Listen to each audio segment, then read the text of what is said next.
Hello and welcome to this week's Elite Audio video, and here we are still in the post Bristol Hi-Fi Show glow, and I've got to say that's in no small part to those of you that came into our room and made the whole experience of Bristol such a much more engaging and enjoyable process. And if I was to thank you all individually, it would be this week's video, next week's video, the week after that, and so on. There were just so many of you.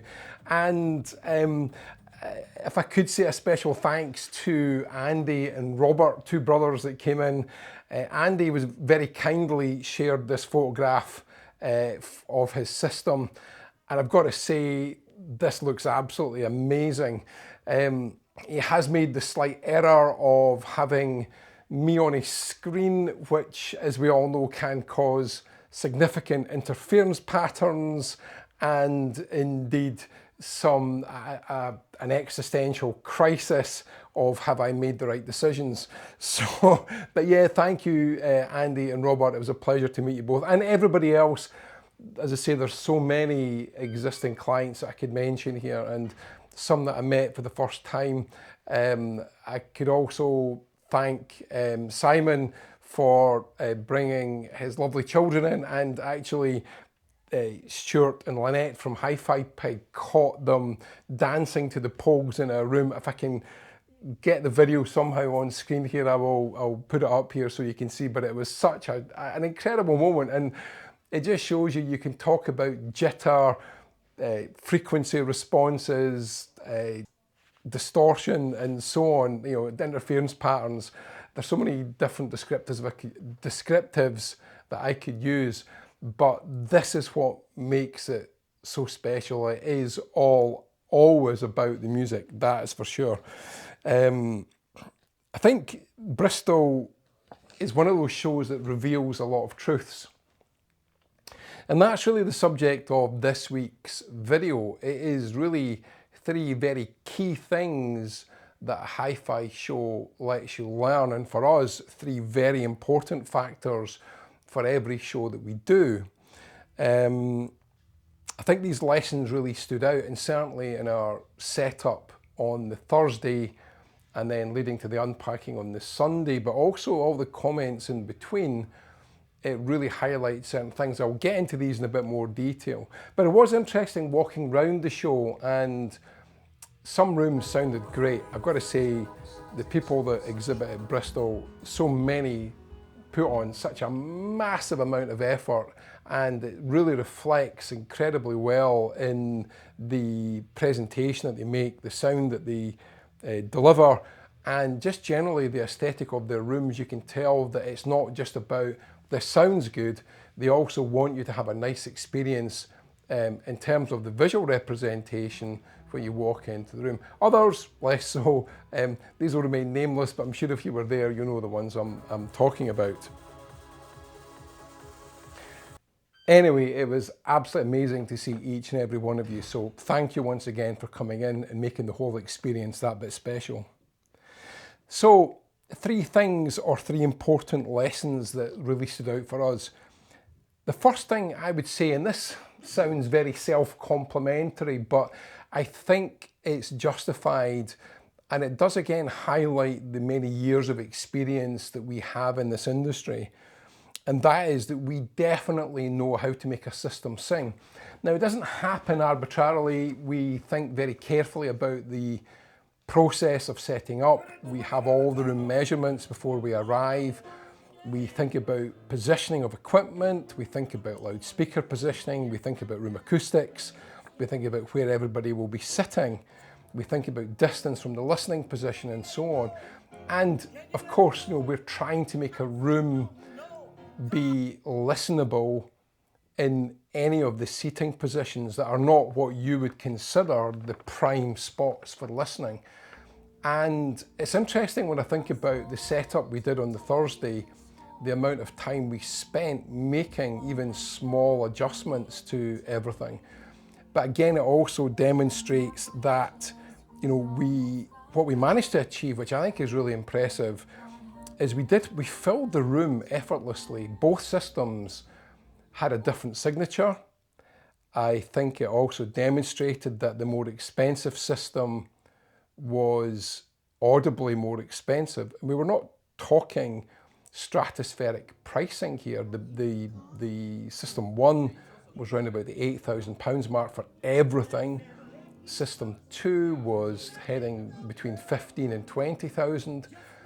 And I think they represented incremental gains or a path that someone might go on from what you would class as a really good audio system with the ECI 80D and the Atalanti 3 loudspeakers, then leading into the much more expensive ECI 6 Mark II, the EMC1 Mark II streamer, and of course the Audio Physic Classic 25 40th anniversaries.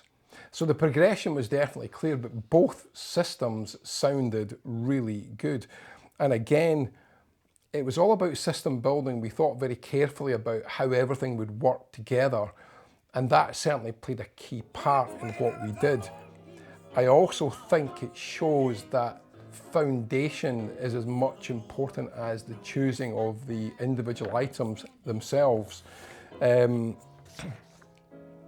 We certainly concentrate a lot on the infrastructure. We made sure the mains was right. We used Puritan for the mains, the PSM 156, which is a brilliant mains distribution. DC blocking, filtration. If you look at Mike from Puritan's YouTube videos, you will see using oscilloscope measurements of interference, just how effective his devices are in giving your components very clean delivery. And that is a starting point without question. We also thought about the structure of the cabling. Interestingly, in the first system, we deliberately chose what you could easily class as entry-level cabling, where the entire cable loom cost just under £400, and it still sounded great because of synergy. And that leads me, it's a perfect segue into section 2, which is synergy does indeed beat specification. We matched everything intentionally. We thought about the sonic characteristics of the amplification, we thought about the sonic characteristics of the source, and equally of the loudspeakers, because what we wanted to present to you as a listener was something that, regardless of which system you were listening to, depending on when you came into our room, you heard something that you liked. And I've got to say, hats off to my guys for getting all set up, but also for all of us for the time we spent considering and planning what we took, because the feedback on each system was exceptional. The number of people that walked out and as they were leaving saying, they turn and look to myself or Barry or Graham or Elliot and say, that was a great sound, great sound. And people would sit there for track after track after track, and you could see, I always look at how people react, and it's the tapping foot, the nodding head. Some guy had his eyes closed and he was literally moving his head to the beat of the music, and it was really engaging, and I was enjoying it myself. And when the music stopped, they kind of glanced around, and we kind of shared a moment, a bit of eye contact, both kind of laughing, and I said, it was obvious you were enjoying that, and he said, that was just sublime. He said, I could just sit here all day listening to that. And I have to say, it's those types of feedback that we get that really make doing the shows worthwhile, because it is a lot of effort, and the logistics for everybody that attends these shows as an exhibitor, it's huge. It's a lot of man hours. It's not just the setting up. I mean, if you consider, all day Friday, all day Saturday, all day Sunday, and then packing up on a Sunday after, they've spent all day on their feet. It says a lot, and I'd really want to thank my team for the effort that they put in individually. It's really appreciated from me personally as the business owner that they are passionate enough and care enough about what we do that none of that ever becomes a point of conjecture or a point of complaint. They are genuinely passionate and caring about delivering what you heard when you were there. But this really brings me to that kind of summary of this section, and that is that, great systems are definitely built. They're not just assembled. It isn't a case of saying, well, that's a good component, that's a good component, and that's a good component, so they'll work.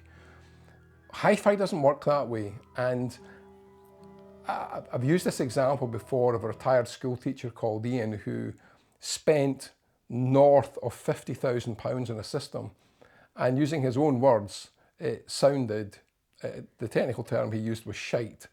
And he was very disheartened having, bought these items individually rather than as part of a system or a structured system purchase.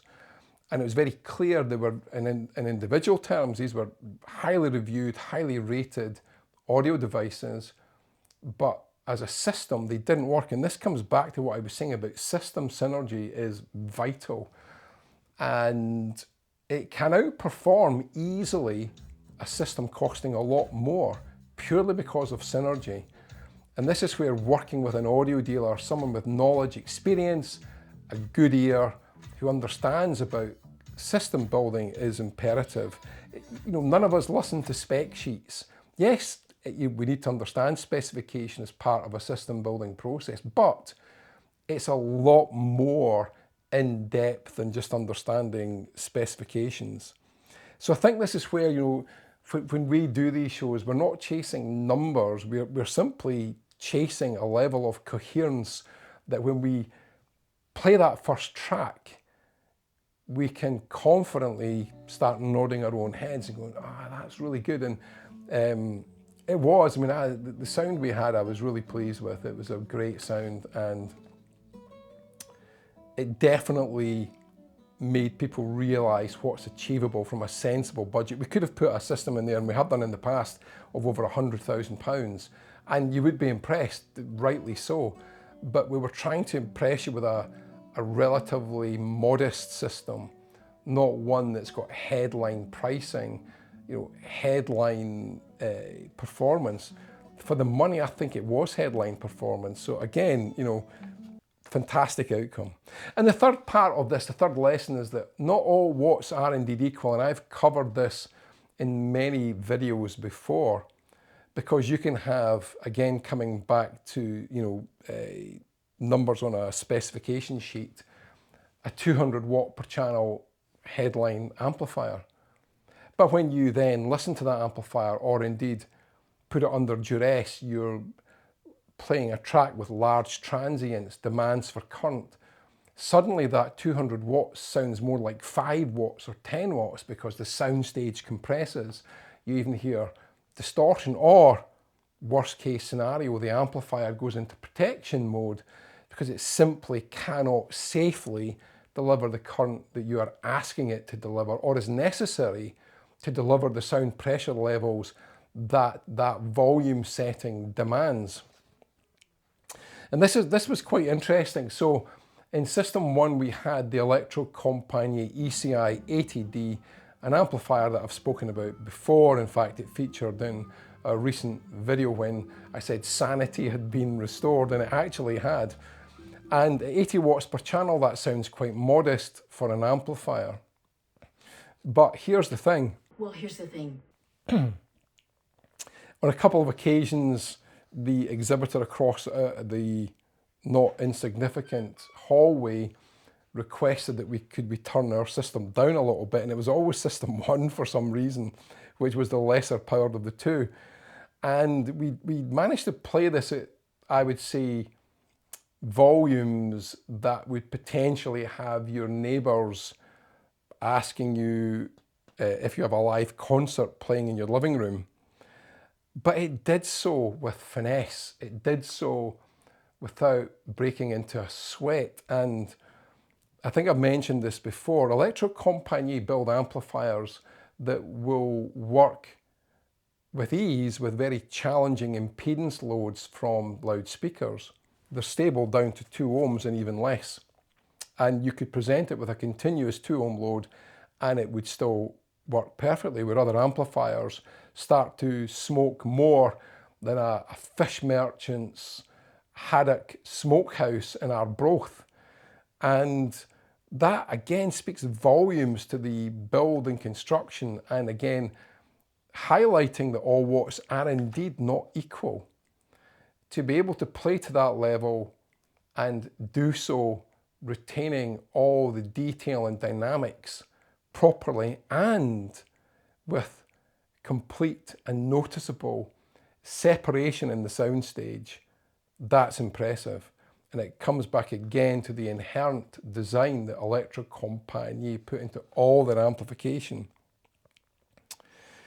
There was no glare at any point. Our systems were designed to deliver detail, dynamics, but with that mid-range warmth, low-end control and grunt that we want from our music, and that every track we played sounded really good. I think, you know,